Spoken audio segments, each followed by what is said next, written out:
in a lot of forest bathing type sessions, I see the old thing, and I think it's a mindfulness technique as well.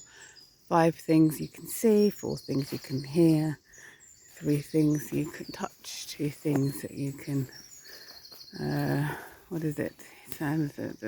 Well, you know what I mean. Rosie, do you know your 5 senses? I do. Just not on the fly. So I've been thinking about this a lot because it can be easy just to, if I went here, what are 5 things I can see? I can see blue sky and the trees and some grasses and some plants and, some doggies. But what can I really see? Who is making a home in the grasses or the flowers? Who's making a home right down there? Who's making a home in holes on the dirt? Now, when we start to think of nature here, not as a backdrop to our healing or our walk, but that every plant and tree here is a living being of itself. And then within that, there are all sorts of insects and mammals and creepy crawlies and everything that live in and make their homes in all these plants, and we start to see it a little bit less like something that's separate from us and actually start to see it as home of other beings. Maybe that's a way for us to be a bit more compassionate about what we do. Say in our gardens, do we slash down things that we think are weeds, or do we wait to think about cultivating them for specific creatures that we want to? Do we kill insects and animals that are annoying to us because they buzz around us a little bit, or get on our food, or eat our vegetables? Or are we a little bit more compassionate about how we deal with those things? It's interesting.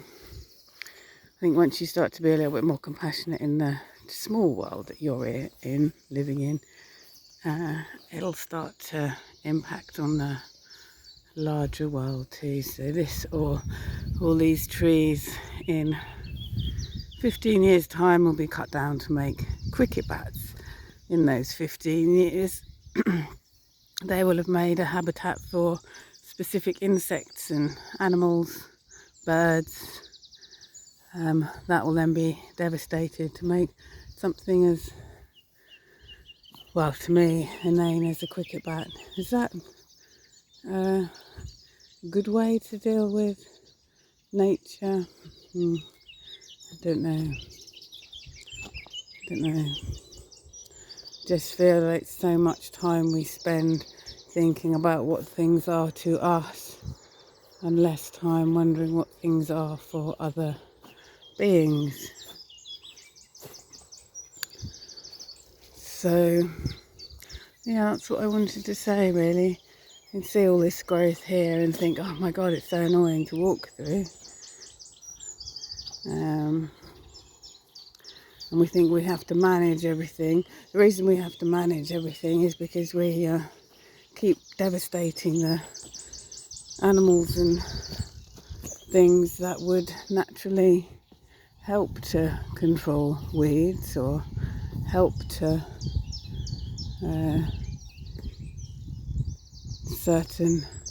they're not weeds, are they? I'm doing it myself, but here there's lots of nettles and brambles, but if we had the right animals in there grazing them, it might look a little bit different.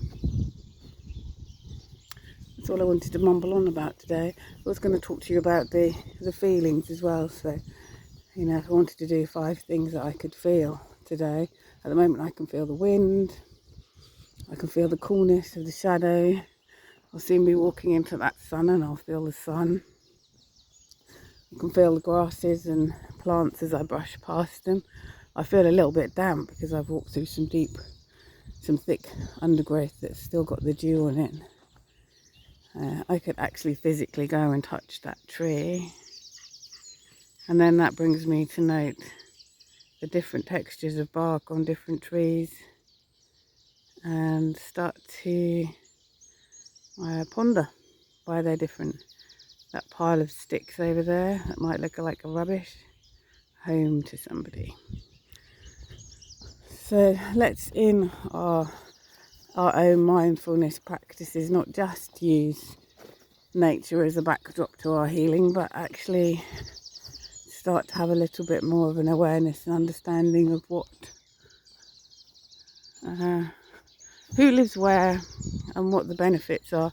Yeah, I was going to say that starting to look into foraging is useful, because you get an app, for example, and start to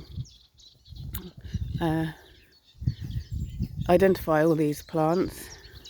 You start to learn about their medicinal benefits, or maybe can you make string from them, cordage? Can you use them for